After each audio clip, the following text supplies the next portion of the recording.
Hello, welcome to this edition of Bridge Builders, a program sponsored by Palmdale City Library. We appreciate you joining us. This program is being recorded in the month of February, and we plan to post it on a YouTube channel on Saturday, February 26th at 10 a.m. Just some brief introductions before we jump in.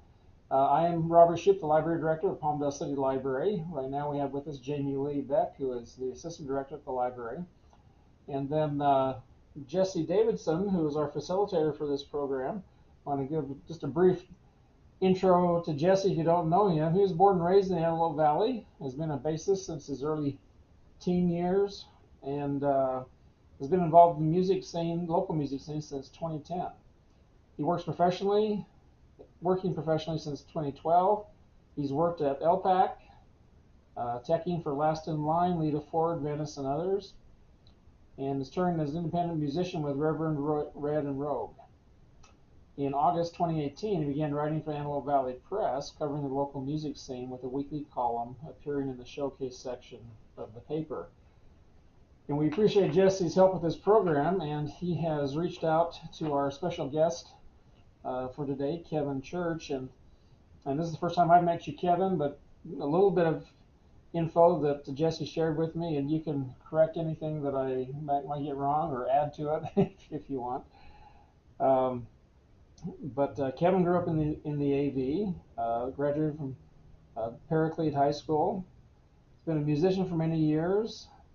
I understand you do kind of solo work at Republic of Pi once a month, and you're working on a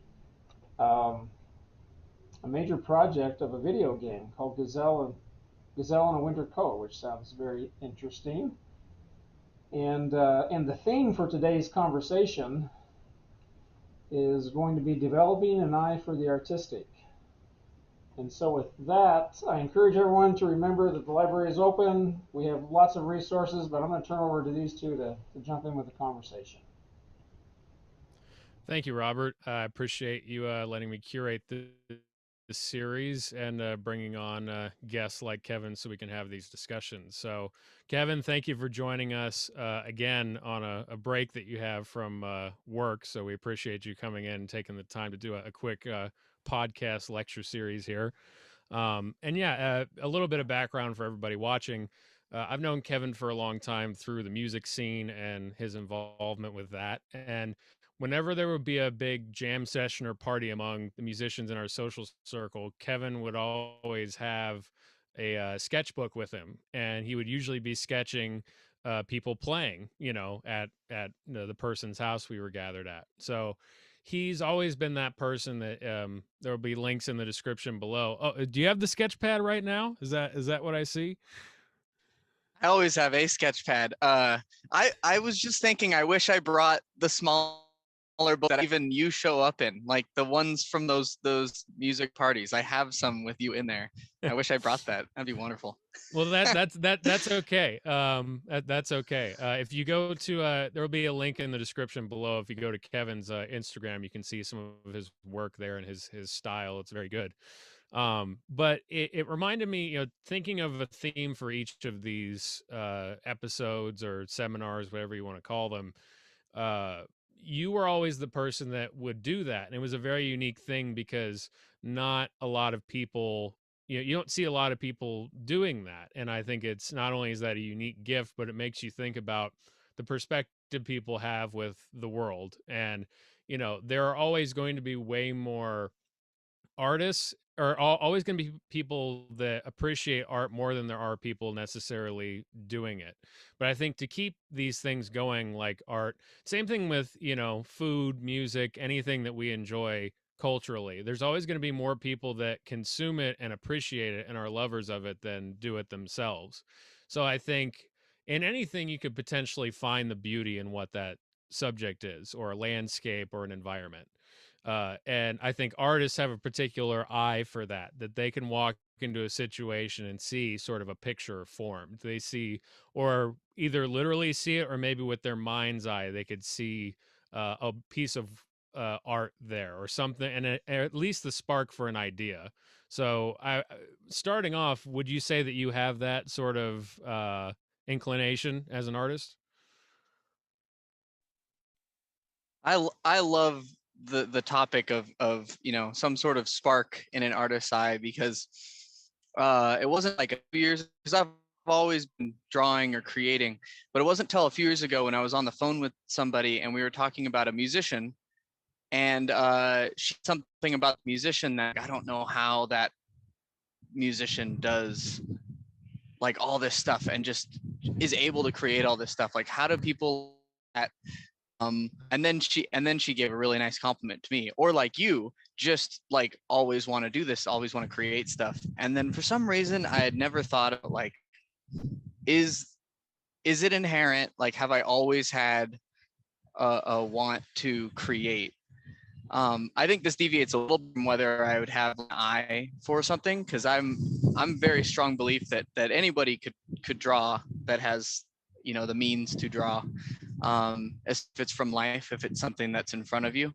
um, Everyone can go and do that, and level of accuracy varies. Even and mine aren't very accurate, they're just expressive, I think, and I've done it a lot, and that's what the key is. It's almost practice based. But I love the idea that like, maybe there is like a switch that's in like a certain some sort of spark that's in certain people that would mean that if they stopped creating, they'd feel like nothing's, like, it's not life if I'm not doing something creative or creating something.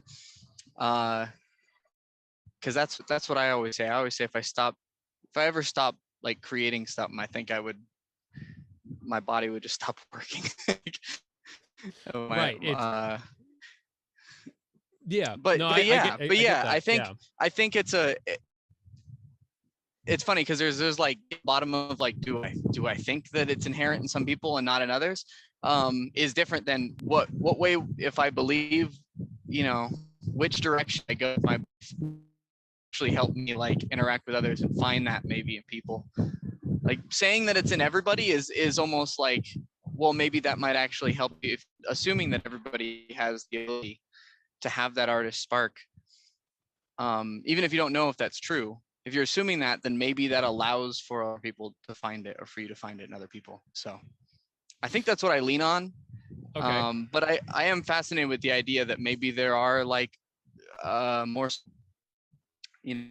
people with artist spark, and then people who don't naturally have that. But yeah. Yeah.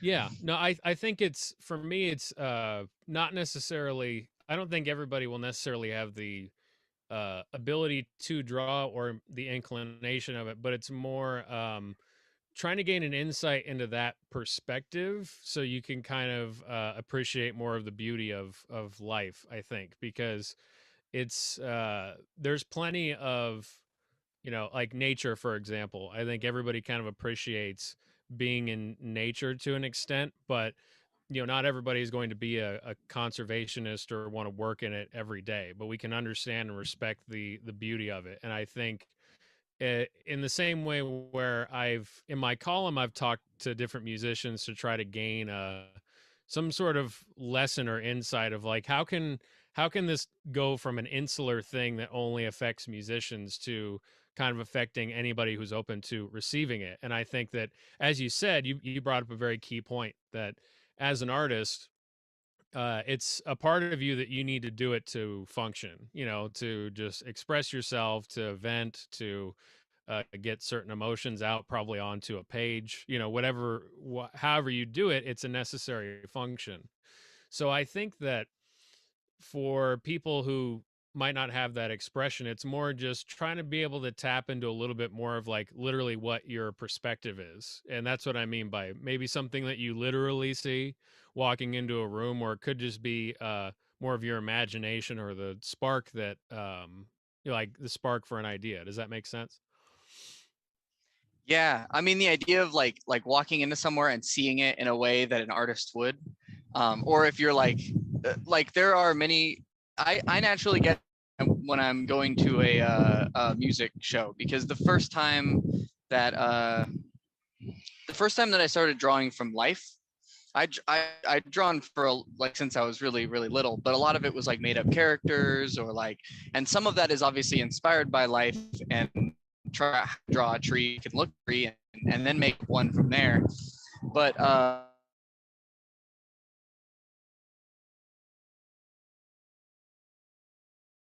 lot of creativity to it. There's composition, there's what are you choosing to draw out of the stuff. You see an entire room in front of you, like what are you choosing to draw? And I think that the like artist eye thing, like walking in and seeing certain compositions, that's actually a trained thing in my mind, because I've seen how much I've grown in the past like 4 or 5 years of doing draw more often than maybe when I started. I would do it at every once in a while at a performance. I actually started at Butler's Coffee open mics. Oh, okay. You know, people like Richard Rauda, my brother Tyler Church, and Ian McCarter, and you know, when people like that were playing at Butler's Coffee, I think the first draw from lives that I would do consistently, drawing from life, would be at open mics, drawing a performer and then giving them the little scrap of paper I drew it on. And that stemmed to like any jam or music event that I got to. Since I got good feedback from doing that, I felt like, oh, I could totally do this right now. And that's something I still do very often, is go to a show and bring my sketchbook and try to see if I can get some of the bands down or some of the performers down. And because I've done that so much, now when I walk into a music event, not only am I stoked to listen and stoked to hear, but I'm also stoked to possibly capture the area in some way. I don't put pressure on myself to do it no matter what. But I think that because I've done it so much, my eye is already looking at the way the speakers line up with the corner of the wall, and the space between the bandmates on the stage. And you know, if I stood over here, like, would I get to see the drummer? Because that's always a challenge. Yeah, so absolutely. those specific things I feel like are trained from just having done it. But the initial inspiration was me thinking, I really dig this musician, and what if I could give him like a little tip of like this moment? And since I had drawn, I wasn't very good at drawing people that I see in front of me and making that accurate at the time. I was more so like just wanting to try it, wanting to do it, and get something on the page so that they could remember it in like a special way. Absolutely. Yeah. Absolutely.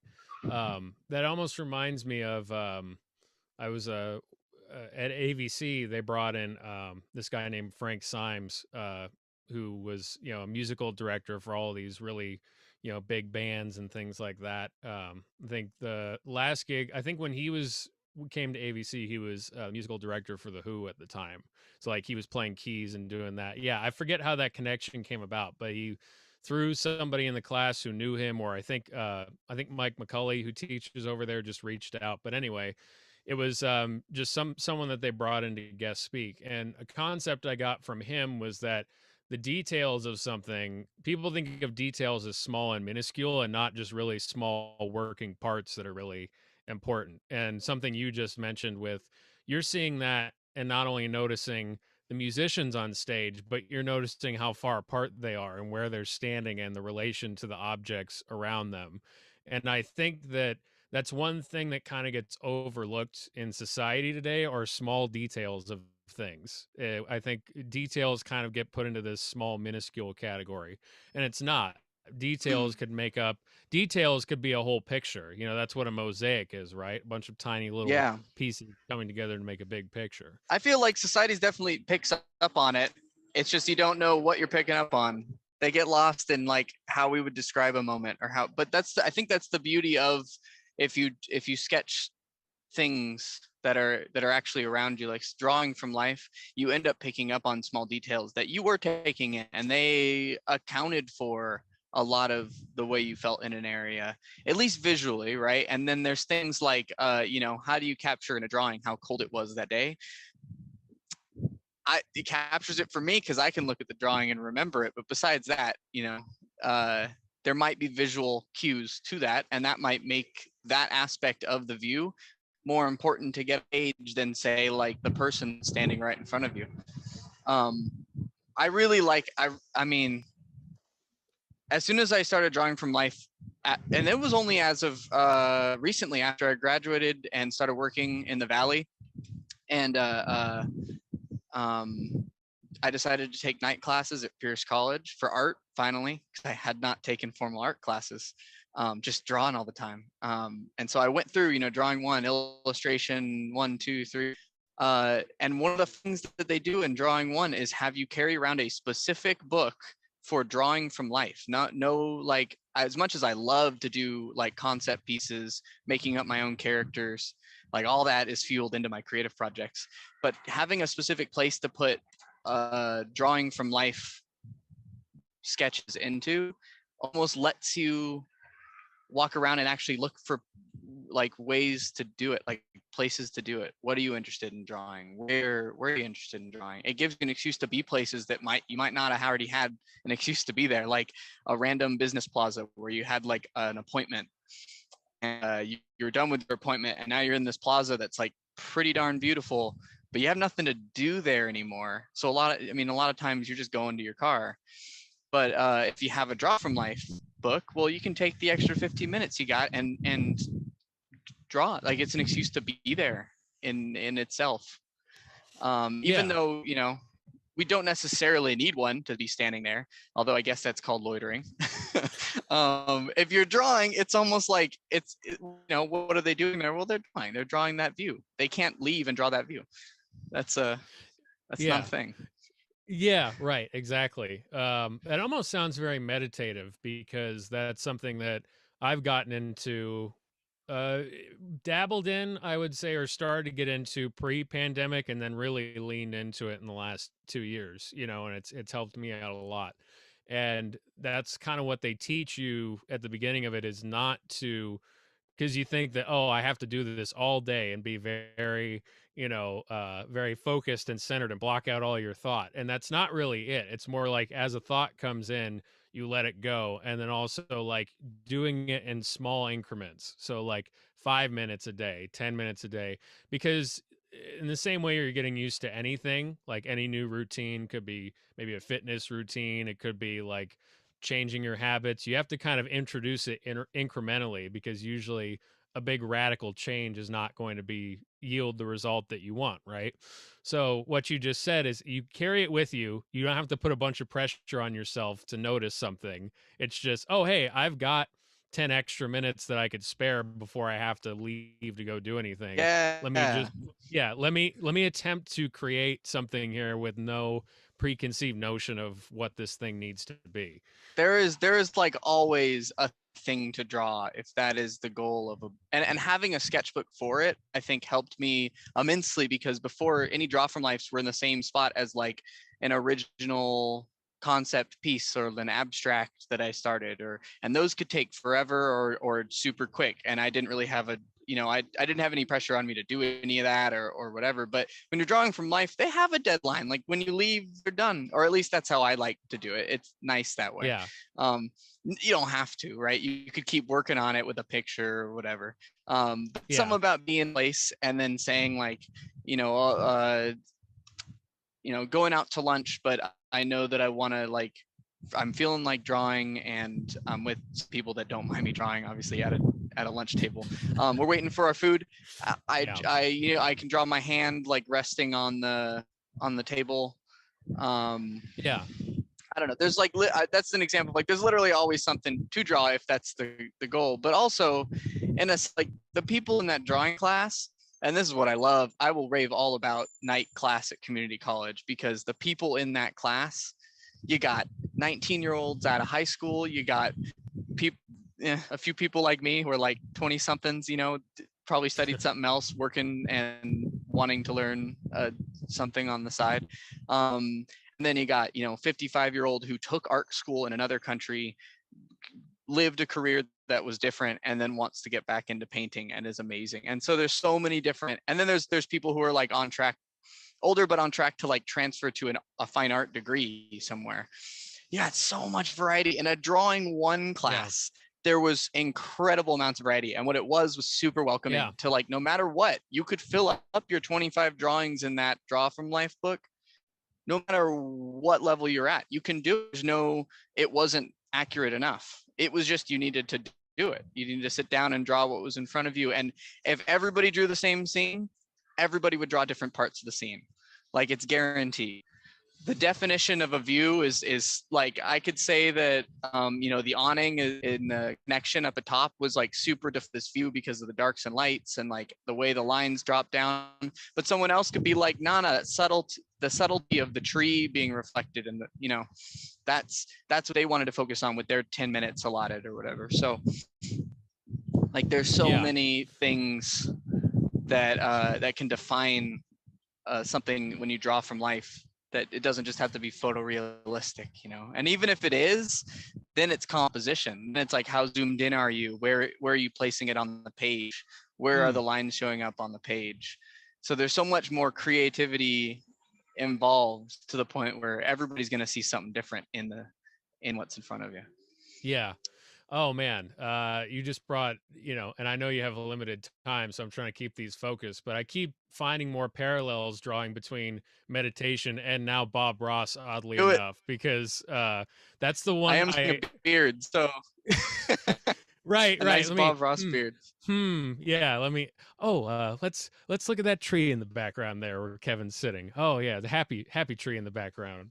But I love that show because it actually, you know, you look at this picture and you can go, oh, it's the best representation I've found that of how creativity can work in any medium, where it doesn't, the painting is kind of irrelevant to the bigger picture of what it is. The painting is nice to watch him do it, but that could be a song someone's recording, that could be a book somebody's writing, you know, it's a creative work. And then you could look at it and go, wow, he already painted a lake and a mountain, and that's done. And then, all right, now we're just going to put a cabin right there. And then you go, oh no, it's like you ruined it, you know. But then he somehow, it's like, or like, really, a tree there? And then once it's there, you go, oh yes, that's it. And, you know, tying in kind of the meditation thing I was just talking about, people who practice that their whole lives, you know, who are monks and devoted to doing this, kind of, they meditate all the time. You know, the artistic perspective and whatever they had before just becomes one and the same.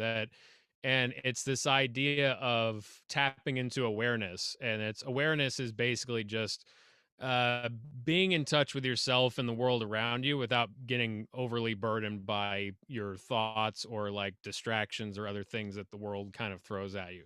It's being very centered. And so I noticed with the art, it's, you know, it's kind of the same way, where you're almost like, you can find, like, you could draw that awning and that tree and that glass, and someone might just go, that's a coffee bean, like, why would you want to draw that?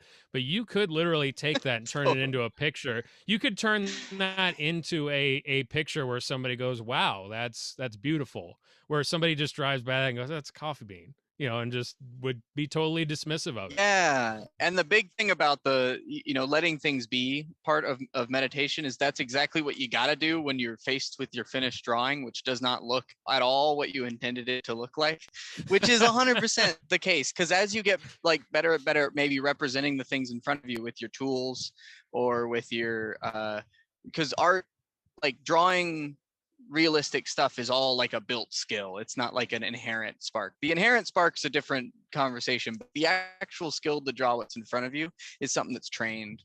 And many people might have just looked at things and noticed the way shadows fall and things, I think, before they ever started drawing, a lot more than other people. Maybe they did photography, or maybe they did, you know, like something related where it forced them to look at those things. But in general, when people start to draw from life, and where I would draw from life and draw a person that was playing and then give it to them, there's a whole lot of let go, because you're like, this doesn't look like them at all, but I'm going to give it to them because the act of it is what they enjoy, obviously, not like the fact that it's this, like if I handed them a fine work of like Mona Lisa-esque painting of them and I drew it just then and there, yeah, they'd be amazed, but like, how different would it be from like, you know, a 10-year-old drawing their best caricature of them, and it's you know, how different is their reaction really? Yes, they'd be amazed at knowing somebody who could Mona Lisa them in a sec, but the sentiment is different. Like the spark was just having drawn them, and that's the letting go of how it turns out a little bit.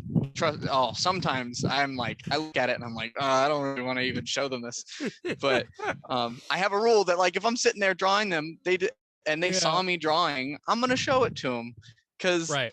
even if it sucks, like, hey, they just saw somebody spend that long drawing something for them that does not look like them. Yeah. If No, anything, that widens yeah. the perspective of like what artists can be, and in their mind, maybe they're like, maybe I should start drawing. This guy seems to do it fine without being, you know, that accurate. Yeah. So, yeah, yeah. exactly. No, a quick side note on that. It's funny that you mentioned that, because I've had both experiences. Like I've mentioned, Oh, really?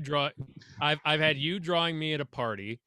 Yep. And then I have a photocopy of that I've still kept. That was Oh, me. 'Cause wonderful.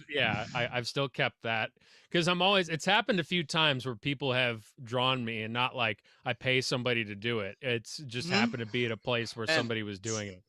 Once was at the Cedar Center, and somebody drew me as a cat, like as a musician, oh, like that's with like awesome. a caricature, but gave me like long hair, but with a cat, basically a cat head on a Oh, human's that's body. And it was awesome. like, and wrote a little limerick about me, and I was like, okay, that's cool. It was like an art thing that was going on there at the time. And then Oh, that's great. I actually had a little kid do a caricature of me, which was not it was very much not me. It was just, I'll say that. It's Oh, too they got wild the to hair though, right? Oh no, Like, I had a mohawk and like piercings, which like I don't have. And like just had a crazy, I looked like an orc from Lord of the Rings, and I was like, I don't know. that's how they saw it. Yeah, and I guess just because like I was, they knew me as like the music guy. This 9 or 10 year old was like, "Oh, what does a rock music guy look like?" And I look like an orc from Lord of the Rings, and I'm like, "Okay, thank you." But I loved it. I Yes. kept that too, because it was too hilarious not to keep. But That's it's amazing. yeah, but the beauty of that is kind of like you mentioned, sort of letting go of the pretense of, and kids don't have any Kids do that no pretense. matter They have what. Yeah. And yeah. speaking of kids, whenever I get to draw with kids, whether it's like uh, uh, my girlfriend's cousin, who's just younger and likes to draw, or has liked to draw through the years, or just literally anybody, like whether it's I went to a park event once and there was a bunch of kids drawing and I was helping them like draw stuff. I feel like most kids draw inherently, don't mind drawing like for fun. And then at some point it's like, if I'm not good, I better stop. Um, like like there's an actual opposition that is created based around how good your drawings are, as opposed to your peers somewhere in elementary or something. I reckon, because I did pretty well in elementary school, so obviously I was encouraged to keep drawing. But there was plenty, I mean, it's fine if people lose interest, right? But there's a lot of people who put a barrier to saying I can't draw, so I should never do that again. And that's like, well, it's such like you just use your hand and you're just representing something in front of you. Like, of course you can get better at it, but Yes. there's a huge fear for a lot of people, and I like to be as encouraging as possible that doesn't need to be there. That like the whole, like, if you got sight and you got hands and you got a way to put the image on a piece of paper with a pencil or a pen. I do a lot of stuff with a pen, because to me having the eraser actually prolongs that fear. But if you get a pen down and you make mistakes and you realize that it's okay to keep going on it, I think that's great. But yeah, but Yeah. kids, Well, have it, and I love it, because it's like they're not like skillful yet, obviously. no, but that's not the point. There's no criteria for getting up on the refrigerator gallery. It's getting the magnet and the approval to get put on the refrigerator, and hey, look at that, that's cool, doesn't exist. It's there shouldn't be any pretense there. Can you still hear me, Kevin? Oh, my back. Okay. Yeah, you're good. My You're back. good. Okay, But had to relog yeah, into Coffee Bean Wi-Fi. I apologize. Okay, no, so that's all good. you were But no, yeah, you're saying there's no like bar to reach for refrigerator art, and I love that. the That's Frigidaire great. gallery, the Frigidaire gallery is not pretentious. It's just like part of it is just Yeah. literally that you created something, but then part of it is that you're showing an interest and a passion in it. But barriers is a very key component you mentioned there, and that there's barriers that we know exist because we've told ourselves these things, like I'm not good at drawing, so that means you shouldn't try, right? But then there's also the barriers of like what we were just talking about with um just not necessarily kind of keeping yourself from seeing a whole world that you might not necessarily realize that's there, and it doesn't require a lot of radical thought. It's just more being open to different things and not immediately dismissing it as something else, you know? Like for me, Yeah. I wouldn't drive by a coffee bean, and I have it within me too to a degree where I would probably drive by like a coffee bean and not necessarily see the artistic in it. I would probably, if I heard somebody talking, you know, me being a writer and I heard like an interesting line of dialogue, I'm open to that anywhere, but not necessarily the visual of something. But I've also been around people to That's where, fine. yeah, but I've been around people to Yeah. where, you know, I'm driving through the desert, like not out here where there's houses, but like real proper, like New Mexico, Texas, Arizona, or even in California, where there's no houses, there's nothing. There's just a road and just barren landscape. And I'm looking at it like, wow, this is. I look at it and just think this is amazing to a degree, right? Because there's so much openness, and then occasionally you get little things peppered in there that make it unique. But I've, you know, been around people to where they are not into that landscape, and I wonder, is that just genuinely not being into it, or is that just because there's not there's seemingly no signs of civilization, and then it becomes boring and devoid of, because there's nothing shiny and colorful to look at, then it's boring. I wonder, like, where is it coming from, and like Is it how all much are we visual? limiting, yeah, how much I are we mean, limiting having the ourselves by visual what we, yeah, representation of it does help. Is what I like. What you're getting at is it's kind of like you noticing that and being like, this is amazing. Like visually, it is amazing. Conceptually, I think it's amazing too. If you're interested in yeah, nature at all. But if someone's like, you know, they don't really have an inherent appreciation for like the, you know, biomes and such, and then their art eye isn't well trained, like they don't create visually in any medium, yeah. then their first thought is probably, this means nothing for me as a human being, and if I was out here alone I would die. You Yeah, know. maybe, yeah, So I don't blame that, but it help. I think there's, I mean, just touching on that, um the the having an artist's eye, like the training yourselves to see compositions and colors and things that line up, and having that photograph, you know, photographer's eye or artist's eye, or um seeing the world and seeing what you could create from that, or just seeing it and appreciating the forms, um that could be a trained thing through many different, I've heard it several times before, like if you're a skateboarder. I heard this from my architecture professor, and I heard it on an interview recently that I was listening to from the animators at Blizzard.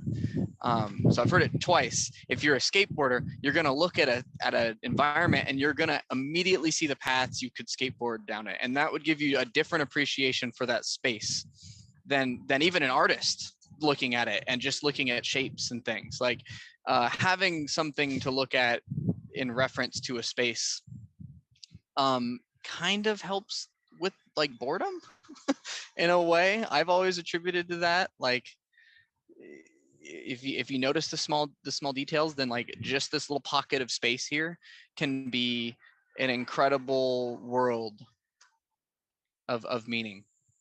Um, so yeah. yeah, That's exactly, no, that's I'm really big on exactly that. it. And yeah, no, and I am too. I find that, you know, and I'm lucky enough to have a form of expression, you know, a couple that I identify with, the same as yourself. You know, both being, you know, involved in music and then involved with other mediums. You can kind of create a whole world within something that's seemingly small and minuscule, and it's, you know, and you can do that repeatedly, whether it's thinking about different ideas for different projects or being inspired in different spaces. It's kind of an endless stream of keeping things interesting and fresh for yourself, uh, you know, and gives you a greater appreciation of life around you, I think. Totally, Yeah. totally. I don't know if you have to wrap up right now, but I was going to ask if you want to leave us real quick with, if you were teaching, sort of, I guess, people who hadn't drawn before, you know, as far as basically getting these concepts, integrated, you know, into like an artistic, a very beginner artistic life, where would you start there? Like as far as what would be I the points that you would, think yeah, what would be the like key points you would bring up? I'm gonna speak from like a purely like at a drawing standpoint because I'm not really even a painter. Like I think this kind of thing helps if you're looking to paint as well, but because I'm not a painter, I'm gonna just speak to like developing an artist eye in the sense of drawing. Um, I think the biggest thing is like you kind of have to charge at it. That's like the biggest of advice. Any drawing piece that I've done where I was like, this seems really hard. If you charge at those moments, even if the fear is there, like this isn't going to look well at all, I'm going to lose myself, things are going to be out of proportion, and this character is going to look and just ruin the whole piece at any moment. I'm going to draw a person that doesn't look like they should be there and all this stuff. Like if you run at those in the beginning, that might just be drawing like a tree in front of you, and that tree looks just like, there's so many shapes on that tree, there's so many leaves, there's so many branches, like how do I possibly put this on my page? Yeah. You have to run at it first. You get a sketchbook or a journal. There's so many different ways to go with art, but if you're specifically thinking about maybe being able to draw things around you, which I think helps if somebody's particularly inspired to draw their own characters and worlds, drawing things around you is only going to help. But something I learned from drawing one from Pierce College is that like no matter how much drawing you've done and how little drawing you've done, if you carry a sketchbook that is to draw from life, you will improve like crazy, and that improvement might boost your confidence to rush at the things that you want to actually represent and draw. And then really once you reach the threshold of like, oh yeah, I could do this and I could do this for the rest of my life, get better or I could not, you know, different people have different things writing on that. If you're doing a career in it, that's a lot writing on it. If you just want to be able to draw every once in a while, then you're already there at that point. As soon as you realize that, and as soon as you kind of maybe push to do it, you know, a couple times, and from then on, like developing an artist eye thing, I love that theme that you set, because the first thing I thought of developing an artist eye in terms of drawing is literally study. Like there's the art spark of wanting to do it and enjoying all this stuff, but you could be at the same level your entire life, and that's okay. I love that idea. Like improve very much drawing from life for a while, because I just drew musicians every now and then, and I kind of improved in it, but I didn't do it that often, and that was fine. And then as soon as I took this class and it had me take a separate sketchbook around, I improved like rapidly. I mean, I looked at my own work after a month or, you know, a year, and I was like, oh my gosh, I could have never done that a year ago. Yep. And I liked that because that means I could go into a room of dancers and I could draw the scene. Like I could never imagine doing that before. Or it might mean that like at an event, if I want to be able to draw the band come up, I could potentially draw, you know, like multiple, and not get super tired out and still be able to do something within the time frame. There you go. I believe I drew Is that Rogue back in the day, and I don't have that one either.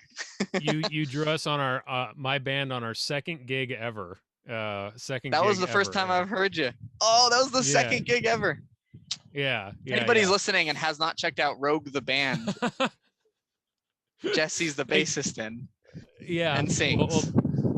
Yeah, some backups. Yeah. Well, thank you for throwing in a shameless plug that I would never. Okay, but anyways, myself. that's 1, 2, and 3, right? 1 is kind of right. You have to run at it. 2 is maybe get a sketchbook.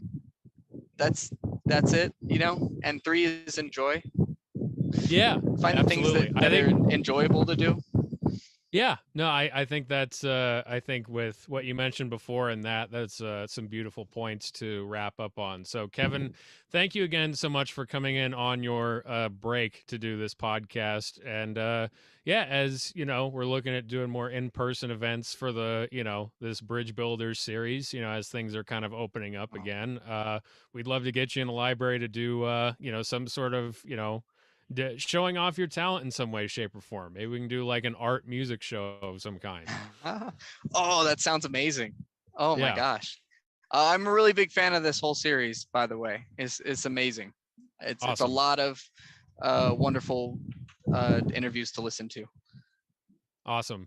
Cool. Thank you Thank you for so having me. No, thank you, Kevin, and thank you everybody for watching. Yeah, please check out more of the library events and resources that they have available to the community. And I hope you have a great rest of your day.